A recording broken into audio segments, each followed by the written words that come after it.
कार्यक्रम बिहार बिहान देख रहे हैं आप और आज हमारी बातचीत चल रही है कारगिल विजय दिवस के उपलक्ष्य में, चूँकि बेहद ख़ास है आज का दिन और तमाम विषयों पर बातचीत करने के लिए आज हमारे बीच उपस्थित हैं ललन कुमार जी। आप पूर्व सार्जेंट हैं भारतीय वायुसेना। बहुत सारी चर्चाएं हमने की ललन जी, चूँकि उस समय जब कारगिल का युद्ध हो रहा था उस समय आपकी पोस्टिंग जो है वो जैसलमेर में थी। आपने अपनी नज़रों से देखा है, अपनी आंखों के सामने देखा है उन तमाम दृश्यों को, सेना की उन तमाम चुनौतियों को आपने देखा है।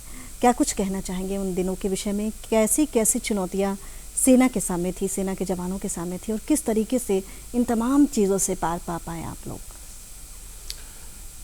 जैसा कि अब तो पूरे देशवासियों को ही विदित होगा कि वो एक कारगिल वार एक भारत देश के ऊपर एक थोपा गया, ज़बरदस्ती थोपा गया, मतलब युद्ध कह सकते हैं उसको आप।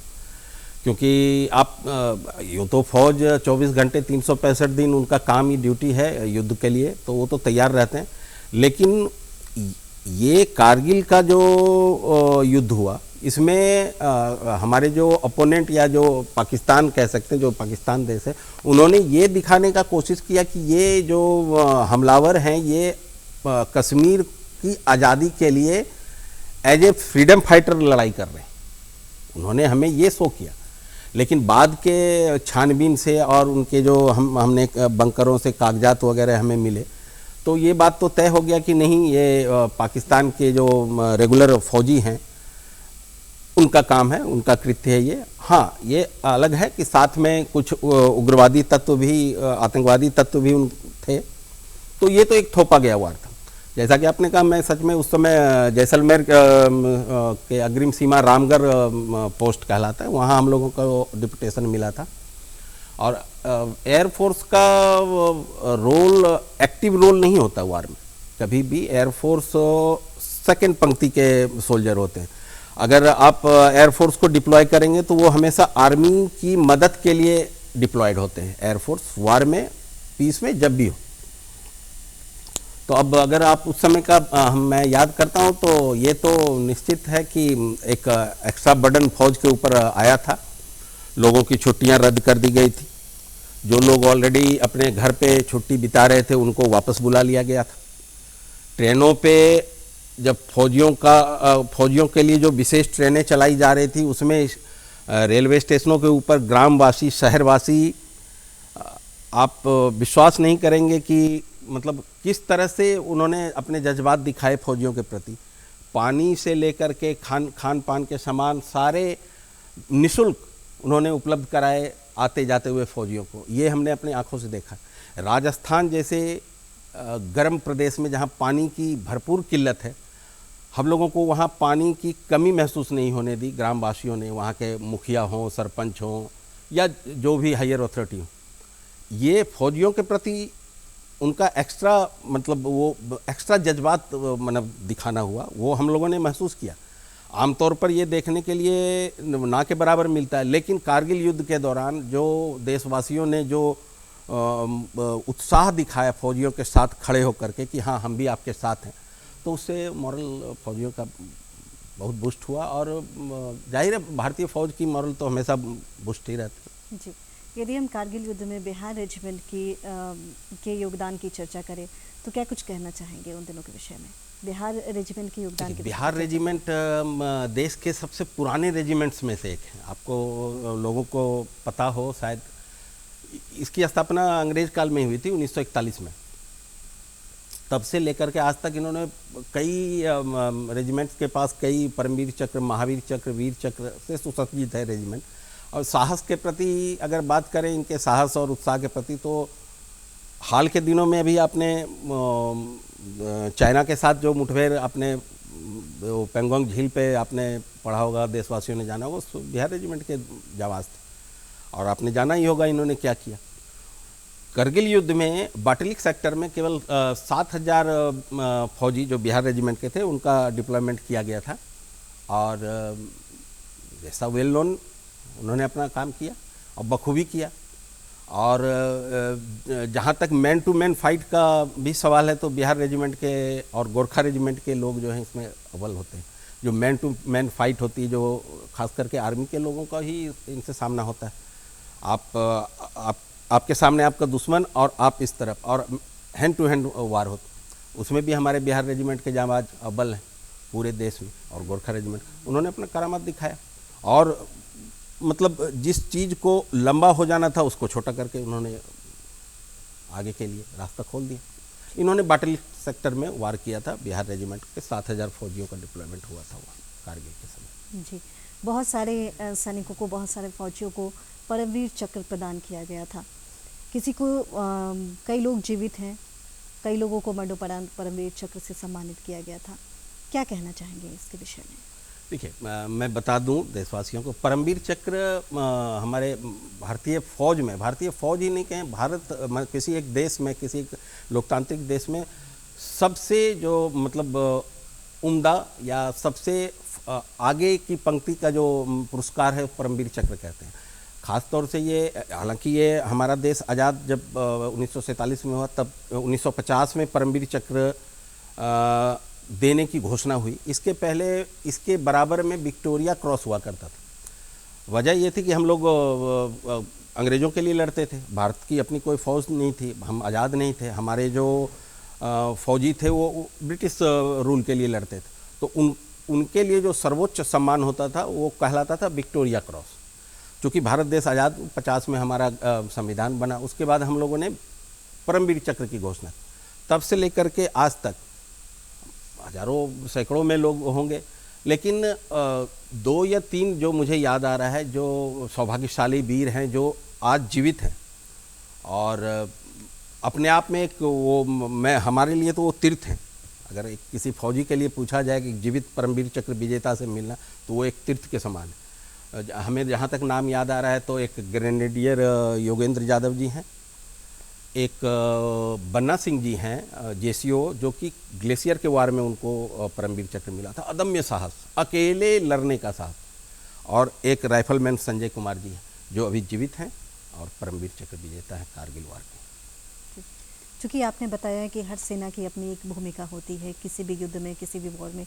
यदि हम कारगिल वॉर की चर्चा करें तो उसमें वायुसेना की जो भूमिका थी, उसके विषय में क्या कुछ कहना चाहेंगे आप? देखिए, किसी भी देश की वायुसेना जो है, अगर वार में बात करें तो वायुसेना का रोल वार से पहले शुरू हो जाता है। एक्टिव वार में कारगिल की बात अगर हम करें तो थोड़ा बाद में रोल दिया गया इंडियन एयरफोर्स को। और अगर पीछे से बात करें तो पर्दे के पीछे से तो ठीक जिस दिन वार शुरू हुआ उसी दिन से वायुसेना का कार्य शुरू हो जाता है, क्योंकि उनकी ट्रांसपोर्टेशन भी उन्हीं के पास है। मतलब अगर आर्मी के ट्रूप्स को जल्दी एक जगह से दूसरे जगह आपको शिफ्ट करना है तो इंडियन एयरफोर्स के पास ट्रांसपोर्ट एयरक्राफ्ट हैं, जिससे वो आपको दिनों का काम घंटों में, मिनटों में करके आपको दे देते हैं। जहाँ तक एक्टिव रोल का बात है तो जून के अंत में एयरफोर्स को इसमें लाया गया, क्योंकि ये लड़ाई मैदान और पहाड़ी के बीच में थी। हमारे जो दुश्मन थे वो ऊंचे पहाड़ी पर अपने सुरक्षित बंकरों में छुपे हुए थे, और हमारे जो जवान थे वो खुले मैदानों में नीचे की तरफ थे। और वो वार डायरेक्ट आप इंडियन एयरफोर्स के थ्रू, ऐसा उस समय के जो अथॉरिटीज हो गए नहीं समझा होगा कि आर्मी की लड़ाई थी, लेकिन एयरफोर्स किसी भी देश में अगर वार में शामिल हुई तो 1 या 2 दिन में दशा बदल के रखना, ये तो एयरफोर्स का रोल है, ये उनका टास्क है। वैसा ही कुछ आपको कारगिल वार में भी देखने को मिला। जब एयरफोर्स की एंट्री हुई तो फिर दिशा और दशा बदलने लगी कारगिल की, और उनको छुपने के लिए जगह कम पड़ने लगा। पहाड़ की चोटियों पे भी उनको छुपने के लिए जगह नहीं मिला। जो दुश्मन हमारे फौजियों के नज़रों से ओझल थे उनको हमने देख देख के चुन चुन के ठिकाने लगाए एयरफोर्स की मदद से। जी, सेना का ये जो जज्बा होता है ना, देख देख के चुन चुन के ठिकाने लगाया, ये कहीं ना कहीं लोगों के अंदर भी एक देशभक्ति की भावना जन्म ले लेती है कि हाँ, मुझे भी इस तरीके से बनना है, मुझे भी अपने देश के लिए कुछ ना कुछ करना है। और हर सिविलियन का, हर भारतीय का, हर आम नागरिक का ये कर्तव्य होना चाहिए कि अपने देश की रक्षा के प्रति तो ज़रूर सजग रहे। ज़रूरी नहीं कि आप लड़ाई में शामिल होकर ही करें, आप देश की जो सरकारी संपत्ति है उसकी हिफाजत करके भी आप देश की रक्षा कर सकते हैं, देश की सेवा कर सकते हैं। यदि हम बात करें आज के दिन की, यानी कि 26 जुलाई का जिक्र करें, ऑपरेशन विजय नाम दिया गया आज के दिन को, कितना ख़ास है, किस तरीके से मनाया जाता है इस दिन को, क्या कुछ होता है आज के दिन सेलिब्रेशन, क्या कुछ कहेंगे सर? हालांकि हम लोगों ने भारत की आज़ादी के साथ ही पाकिस्तान से हमारी लड़ाई शुरू हुई।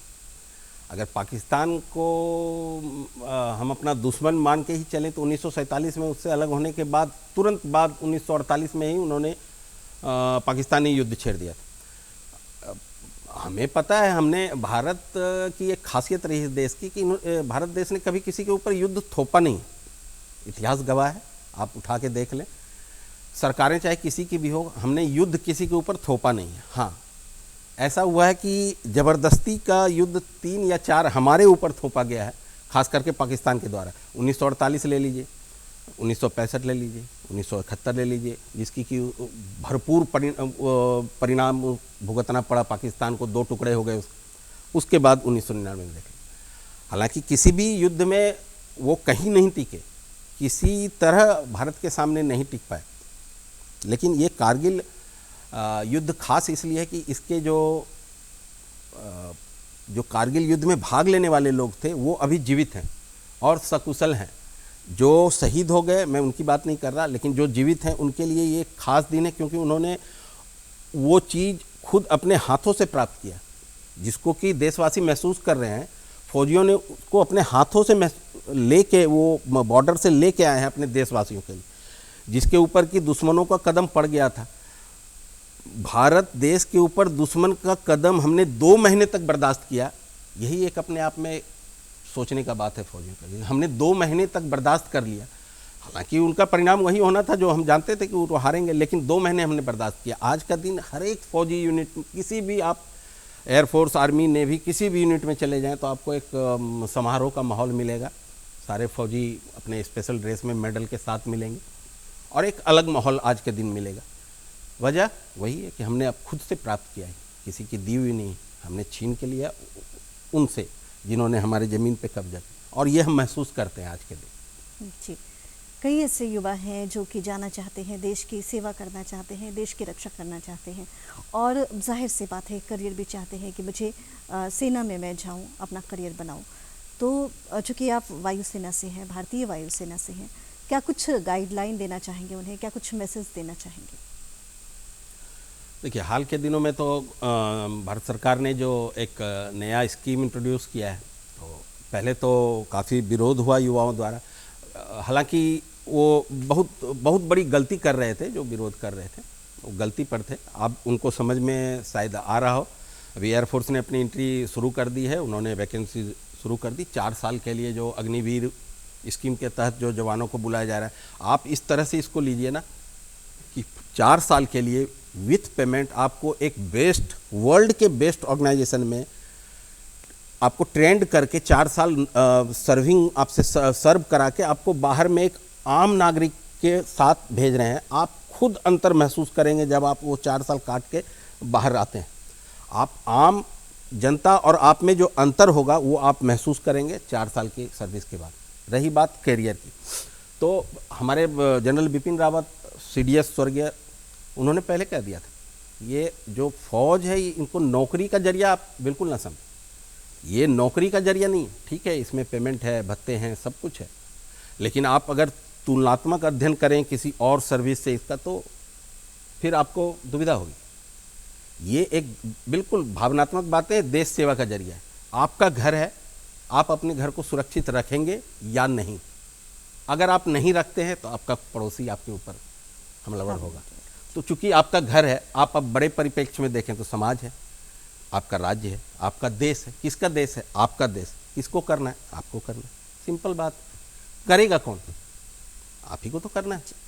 अब 4 साल के लिए हो या 40 साल के लिए हो, ये तय करने वाले कोई और है। ये तो मतलब नहीं है कि अगर माँ बाप 4 साल ही रहेंगे तो हम सेवा नहीं करेंगे। इसका तो मतलब कहीं से निकल नहीं रहा है। 40 साल माँ बाप रहेंगे तभी सेवा करना है। आपको 4 दिन के लिए मिले तो हम करेंगे। ललन जी हमारे बीच उपस्थित हैं, उनसे हमारी चर्चाएं चल रही हैं। इस विराम से पहले हम बातचीत कर रहे थे अग्निवीर योजना के विषय में। क्या कुछ टेक्निकलिटी है इसका जिक्र आप करना चाह रहे थे, तो क्या कुछ कहेंगे ताकि हमारे जो युवा हैं, दर्शक हैं, वो समझ पाए अग्निवीर योजना के फ़ायदे को? देखिए, युवाओं में एक बहुत भारी गलतफहमी ये गई थी कि अगर पेंशन गवर्नमेंट नहीं दे रही है तो कैसे जॉब होगा, क्यों जॉब करें।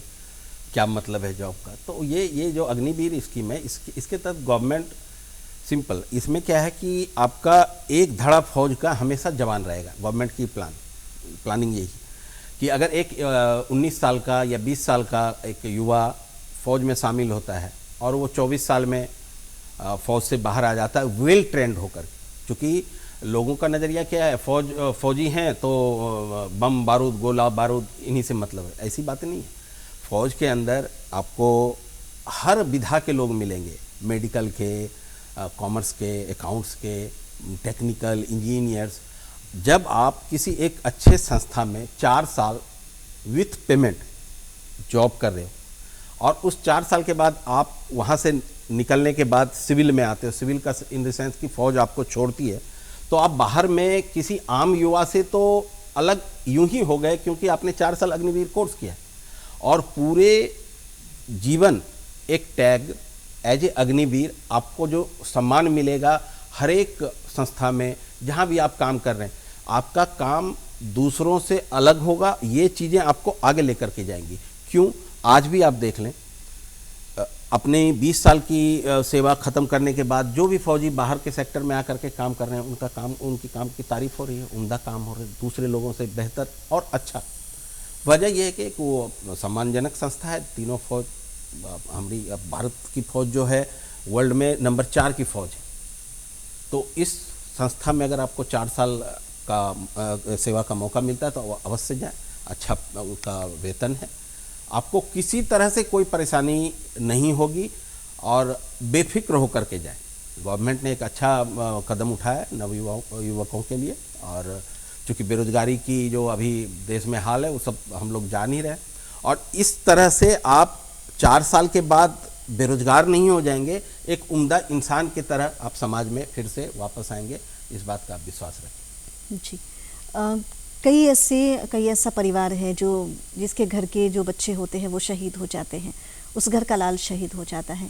शहीद के परिवारों को सरकार की तरफ से भी कई सारी सुविधाएं दी जाती है। मैं चाहूँगी कि आप कुछ एक जिक्र करें ताकि जो दर्शक है देख रहे हैं वो जान पाए विस्तार से कि किस तरीके से उन तमाम योजनाओं का फ़ायदा आप उठा सकते हैं। देखिए, सशस्त्र सेनाओं जो खासकर तीनों जो हमारी सेनाएं हैं, इनके जो शहीद होते हैं, तो शहीद के जो फिर आश्रित जो हो जाते हैं, वो आप एक तरह से कहें तो वो सरकार की जिम्मेदारी हो जाती है। उसका मतलब आपको पुनर्वास कराना, बच्चों की शिक्षा, बच्चियों की शादी ब्याह, उन बच्चों का रोजगार। तो अभी भी भारत सरकार के पास कई स्कीमें, जैसे कोई शहीद किसी को शहीदों को पेट्रोल पंप अलॉट किया हुआ है, किन्हीं को गैस एजेंसी अलॉट की हुई है, उनके बच्चों को छात्रवृत्ति मिलती है। अब फर्दर एजुकेशन के लिए एक्स जाने के लिए भी छात्रवृत्ति का इंतजाम सरकार ने किया। वो आप ये समझ लीजिए कि एक तरह से सरकार ने को गोद ले लिया हुआ। शहीदों के सम्मान के लिए आप, जैसा कि हम लोगों को पता है, अमर जवान ज्योति, आजकल वार मेमोरियल आपने सुना होगा, दिल्ली में वार मेमोरियल बना है। वहाँ आपको शहीदों के परिवारों के लिए विशेष व्यवस्था रहती, उनके विजिटिंग के लिए विशेष व्यवस्था रहती है, उनके मतलब हॉस्पिटलिटी के लिए विशेष व्यवस्था रहती है।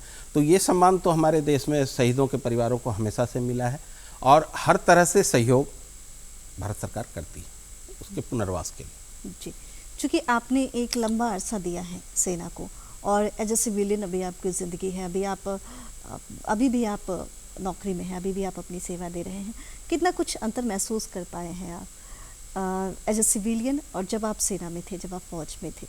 क्या कुछ अंतर पा रहे हैं आप? बहुत ज़्यादा अंतर तो बहुत ज़्यादा है। आप ये तो महसूस करने की बात है। कहा जाता है, कहीं हमने पढ़ा था किसी पुस्तक में, कि जहाँ भीड़, तो वो भीड़ अगर डिसिप्लिन में खड़ी है तो फौज है, अगर उससे उल्टा हुआ तो भीड़ है। तो अभी हम कह सकते हैं कि हम भीड़ का हिस्सा हैं। फौज की अपनी एक डिसिप्लिन है, उसकी एक अपनी परिभाषा है।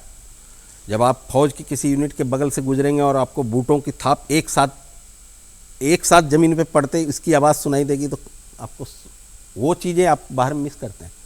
फौज का वो बैंड, फौज का वो मतलब रूटीन, वो आप मिस करेंगे। आप बाहर, कोई भी फौजी जो एक बार फौज में सर्व करके बाहर आता है तो मिस तो करता है, वो उसकी लाइफ को मिस करेगा। हम भी मिस करते हैं। और हमारे जो जहाँ तक हमारे नज़रिए फौज से बेहतर सेवा कोई नहीं। नौकरी की तो मैं बात नहीं कर सकता। अगर आप सेवा के लिए आतुर हैं, सेवा करना चाहते हैं, तो फौज से बेहतर कोई संस्था नहीं है जिसमें कि आपको आपके काम का भरपूर क्रेडिट मिलता है और आपकी पहचान बनती है। जी, क्या कुछ देखा आपने अभी इन तमाम, यदि हम लंबे समय की बात करें, सेना में जो आपने अपना लंबा समय दिया है, क्या कुछ अनुभव रहा आपका? अब सबसे बड़ी बात तो अनुशासन की बेहद कमी होती है। ये मैं नहीं कहूँगा कि सिविलियन अनुशासित नहीं होते, लेकिन आमतौर पर जो आप फौज में देखेंगे या फौज के खास करके फौज का जो यूनिट हुआ, कंटोनमेंट हुआ, उनका जो एरिया हुआ, उनका जो रेसिडेंट हुआ, वहाँ की आप साफ़ सफाई देख लो, वहाँ का क्लीननेस देख लो सिविल एरिया में, वहीं से बाहर आप सिविल एरिया में देखो, वहाँ का देख लो, उनका आप बोलने चालने का लहजा देख लो, उनको जब आप वो मदद के लिए, आपके हेल्प के लिए अप्रोच करते हैं कोई फौजी, वो अप्रोच वो देखो। आप कहीं भी आप जब आम आदमी से कोई भी बात ऊपर आती है तो आप कहते हैं फौज को बुला लो। एक नॉर्मल धारणा है, साधारण सी धारणा है। अभी कहीं बाढ़ आई हुई तो आम आदमी से वो कंट्रोल से अगर बाहर है तो फौज को बुला लो। उसी भाव में फौज, जिस भाव में वो आपने उससे वार करवाया, उसी भाव में आकर के वो आपको बाहर रात में काम करे। ये एक डिफिनेशन है, आप मैंने उसको परिभाषित कर सकते हैं। भाव में परिवर्तन ना हो, चाहे काम कुछ भी करना पड़े, भाव वही रहे। भारत हमारा है, ये देश हमारा है, बस यही भाव फौजी। क्या बात है। एक बहुत बड़ी बात आपने कही, भारत हमारा है, ये देश हमारा है। ये भाव हर इंसान को अपने अंदर रखना चाहिए, ना केवल फौजी को बल्कि हर इंसान को अपने अंदर इस जज्बे को ज़रूर रखना चाहिए। ललन जी, आप इस कार्यक्रम में शामिल हुए आज के दिन, चूँकि कारगिल विजय दिवस के रूप में हम आज के दिन को मनाते हैं, ऑपरेशन विजय के रूप में मनाते हैं, और आज के दिन आपने इतनी महत्वपूर्ण चर्चाएँ की। कार्यक्रम में शामिल होने के लिए आपका बहुत बहुत शुक्रिया।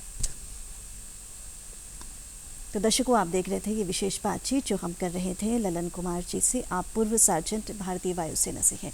कैसी लगी आपको हमारी आज की ये बातचीत? कार्यक्रम के विषय में आप अपनी राय, अपनी प्रतिक्रिया हमें हमारे पते पर और हमारी ईमेल एड्रेस पर भेज सकते हैं। नोट कर लीजिए हमारा पता है निदेशक डीडी बिहार, दूरदर्शन केंद्र Patna, Fraser road Patna 800001। Email address है डायरेक्टर DD के Patna@gmail.com।